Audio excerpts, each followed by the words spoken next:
All right, then let's understand what the development from the RBI is all about because Gilt doors are now open for all retail investors can open Gilt accounts for investing with the RBI. Retail investors can buy and sell G-Secs directly via the RBI.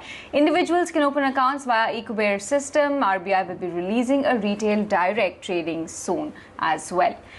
What we would want to also understand is how is direct gilt trading allowed in countries like Brazil and the USA, how one buys G-Secs currently. These are some topics we hope to explore. We have with us Mahendra Jajoo, who's joining us from Mirae Asset Management India. We also have Mrin Agarwal from FinSafe as well to talk about the same. Thank you so much for joining us, guys, and welcome aboard. Let me take it across to Mahendra first. The new norm allows for retail investors to now open Gilt accounts directly with the RBI. Currently, it allows for participation via exchanges and also secondary market actually. So how does this change things for investors?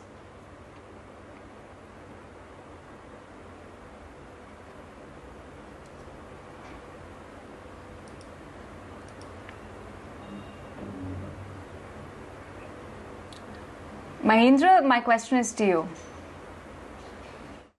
So basically just look at how the sovereign gold bond scheme is working now, where the investor can get directly the gold bond. So similarly, RBI will now open a retail direct account where the retail investor can directly open an account with RBI and keep the gold, keep the government bonds there.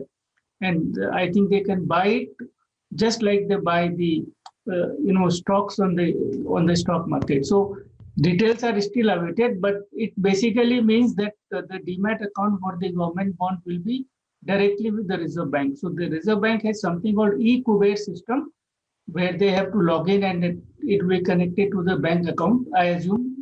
But obviously we'll have to wait for a more detailed information from the Reserve Bank.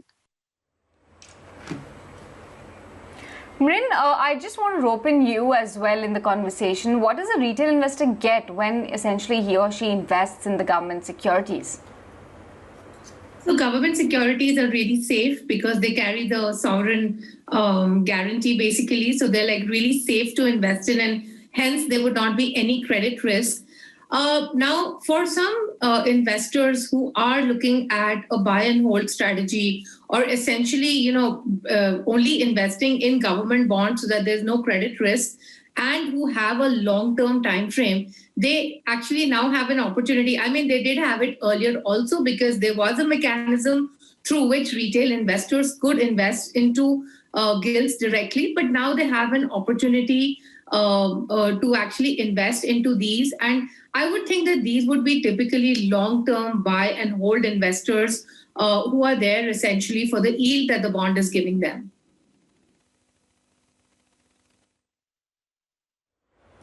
Okay. All right. And what category of individuals do you think this gilt investing or trading would be best suited for, Mrin? Well, I mean, honestly, gilt investing and trading is really meant for more savvy investors. I mean, typically it is institutional investors who are present in these markets.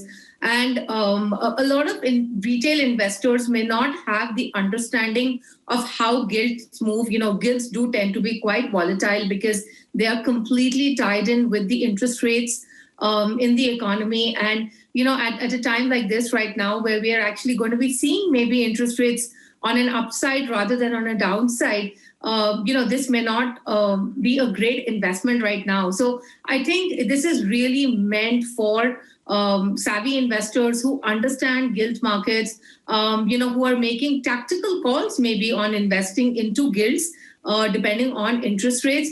I'm not unless it's a packaged product with some good tax benefits. I really don't think that it's going to attract retail investors.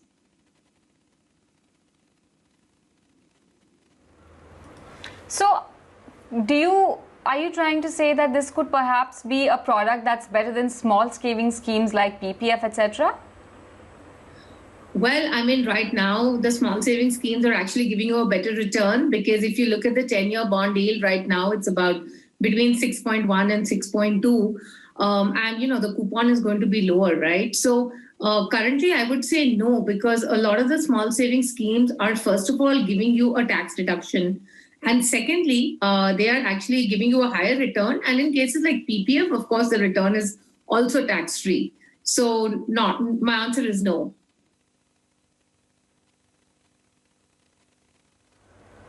Okay, all right. Let me take it across to Mahendra as well. Mahendra, if you could tell us, how does one make money by investing in gilt securities and how does it work? What purpose does it serve in one's portfolio if one wants to sort of diversify away from traditional sources of investment? So people are investing right now in small savings schemes. People are investing in different bank fixed deposits, etc. So the government bonds are obviously the safest investments. So retail investors can make investment in government bonds. They can hold it directly with the Reserve Bank. It will give them a good coupon rate. And also the people who are, interested in the trading of the government bond, they can also, take advantage of the volatility in the interest rates and they can add value to their own investments. But largely it will work as a direct access to the government bond because right now it's very difficult to access the government bond market for a retail investor. So it will become a very good place to invest the surplus money. And over a period of time, this can maybe replace also the small savings scheme because in the small savings scheme right now, there's a limitation that one investor can invest up to X amount. In this, there is no limit. So people can park any amount of money with the Reserve Bank. Okay, all right. Mrin, coming back to you, if you could talk to us about why would a retail investor essentially opt for GSEC when returns on saving bank account is higher? If you could shed some light on that. As I said, if somebody is looking at a fixed return, an absolutely safe return, where there's going to be, and again, as I said, this is a buy and hold investor who's saying, okay, I'm going to buy this government bond, hold it for whatever, 10, 20, 40 years, because you have government bonds up to 40 years, right? So this is essentially an investor who's saying, I don't want any volatility in my portfolio, and I'm just going to buy and hold this bond, and I'm okay with the coupon that's been given on this particular bond. So this is a person who basically doesn't want to take any risk at all, no credit risk, and no other form of risk and doesn't want to maybe even, it's going to be a very low cost investment because it's going to be a direct investment, right? So there's going to be no cost attached to really buying these GSECs.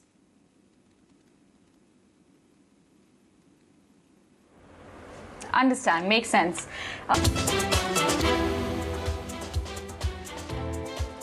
Welcome back. You're still watching The Money Show on ET Now. Mahendra, Jajoo and Mrin Agarwal both are still with us and we were talking about gilts and why you should be considering an investment in this particular asset class. Moving on then to Mahendra, Jajoo. If you could start once again by telling us, for the benefit of our retail investors who are watching the show, could you explain how Gilt account or buying GSECs directly via that account will differ from owning accounts or owning units of a Gilt fund?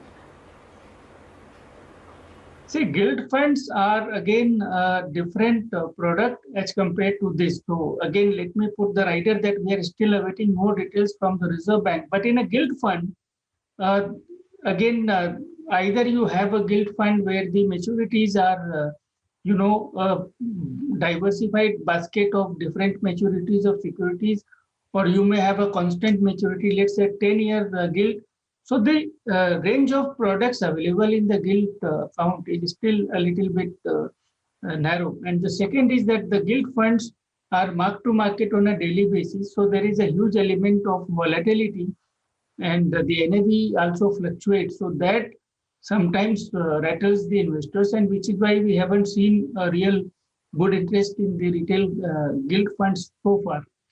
But when you buy a security with the RBI directly and you keep it, it is just like a tax-free bond where you don't see the NAV change on a daily basis because of the change in the market rate. So I think in the absence of the volatility hammering into the investors' face every day, their ability to hold it through a volatile interest rate period will be much higher. And then finally, as I said, that in case of the direct access to the Reserve Bank, investor can pick and choose his maturity. So he can choose to buy a 3-month T-bill or he can choose to buy a 40-year gilt. So everyone can match his liability horizon or his investment horizon with the kind of security that is available. And finally, in case of the direct holding with Reserve Bank, there is a range of coupons. So some people may buy high coupon security at a premium. Some people may buy a discounted security for a higher yield. So there are, but in gilt fund, the fund manager decides what securities he will buy. So the investor's choice is limited. So these are some of the differences between a gilt fund and a direct holding with the Reserve Bank. But I would personally feel that the biggest difference is that because there is no daily NAV, there will be no volatility in the pricing, and therefore the investors will have the ability to hold it for a longer period.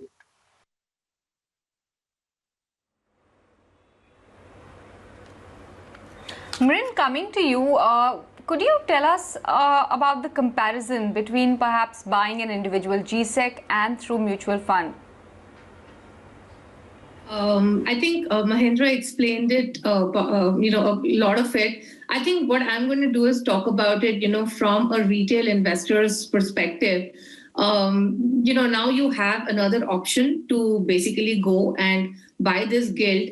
But, many times what happens with retail investors is that they're not able to figure out which one to buy. Very few people in this country actually do goal planning, so for them to really figure out that which one should I go for.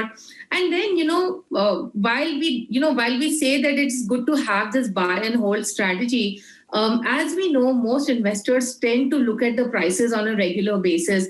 And sometimes, the volatility that is there, the inherent volatility that is there in the product may actually make these investors very nervous about it.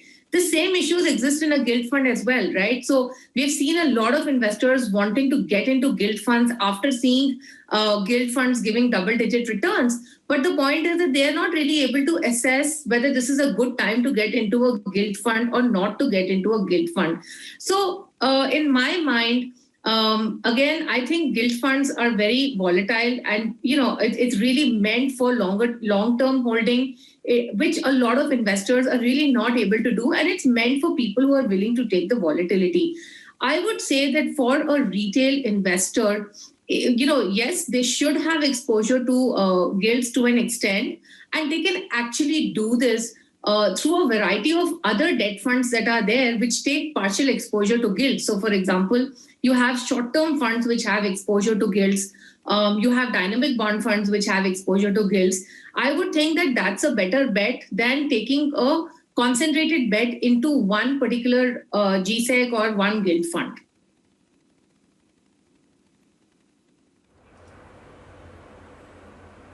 Okay. Mahendra, coming to you then, I just want to understand with the hold in interest rates and the continued accommodative stance of the central bank, how will it impact different durations of debt mutual funds?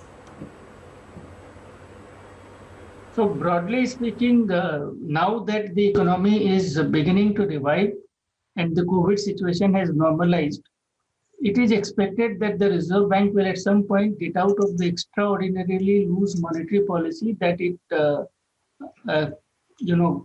allowed because of the extraordinary situation. Now, as these things normalize, possibly the interest rates will move up, but at this point, the economy still needs support. Therefore, RBI will try to check the rise in the interest rates by open market operations and other interventions.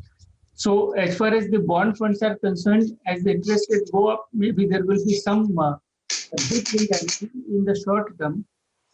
Today's movement, today's policy, to my mind, suggests a calibrated and a gradual increase in the yields from here, where the yield curve will normalize to answer to the evolving macroeconomic situation.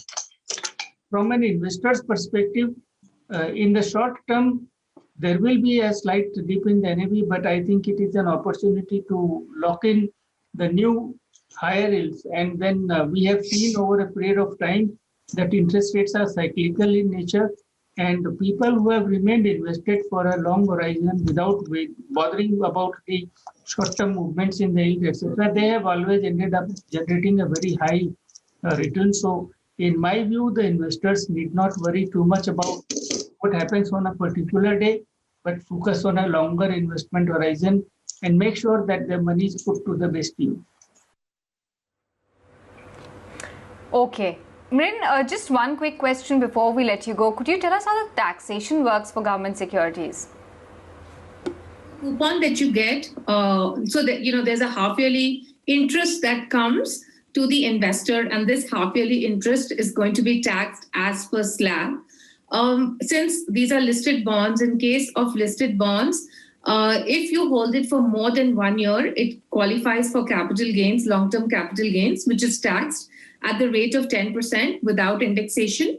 If you exit it before 1 year, then it is taxed at the rate of 15%.